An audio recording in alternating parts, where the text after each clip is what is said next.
A metformina está contraindicada na gravidez, na insuficiência renal, na insuficiência hepática, insuficiência cardíaca, insuficiência pulmonar, na acidose grave e em pacientes que têm uso abusivo de álcool.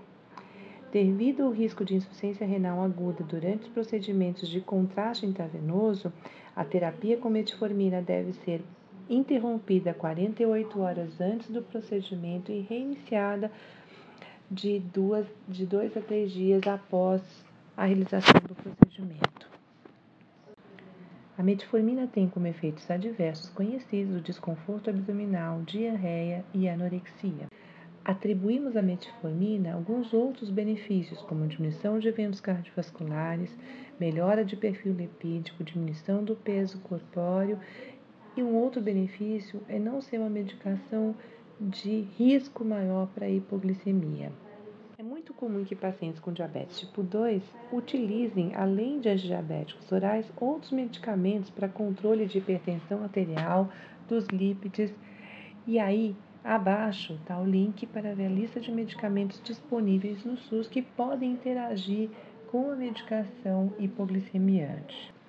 É muito comum entre os pacientes o uso de diversas medicações além dos antidiabéticos orais.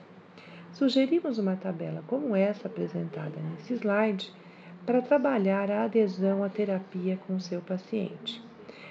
Dessa forma, podemos explicar a importância do horário do uso da medicação e tentar evitar, dessa forma, a interação entre as medicações e facilitar a compreensão do uso dos diferentes fármacos no dia a dia de quem tem diabetes.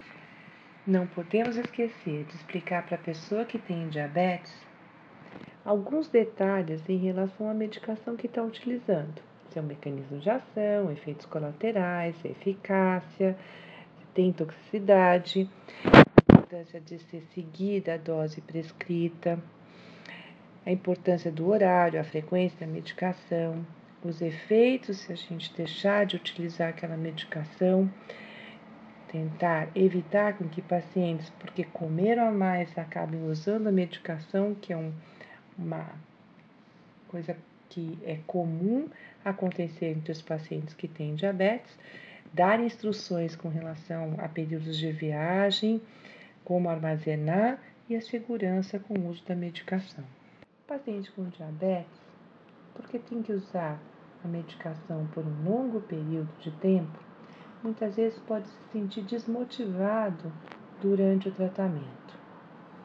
E essa desmotivação é maior dependendo qual é a frequência de doses que ele tem que estar utilizando, o custo da medicação, a falta da autoconfiança, a falta de educação sobre o uso e a importância da medicação, períodos de depressão e medo dos efeitos colaterais.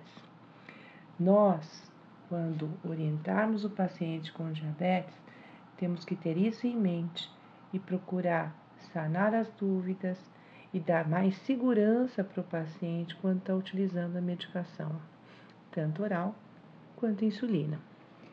Vamos falar um pouco a respeito do tratamento com insulina.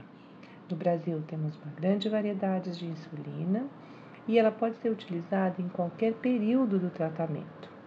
Pacientes com diabetes tipo 1 devem utilizá-la desde o diagnóstico, enquanto que as pessoas com tipo 2 podem utilizar em qualquer período do tratamento. A dose de insulina é prescrita pelo médico e é personalizada para cada paciente. Muitas vezes, há uma necessidade de associação de mais de um tipo de insulina.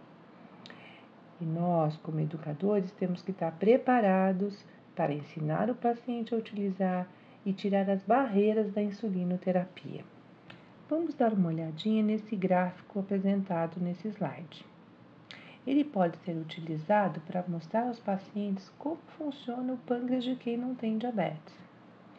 Uma parte da insulina é liberada para manter a concentração de glicose em níveis normais entre as refeições e enquanto estamos dormindo. Essa é a que conhecemos como insulina basal.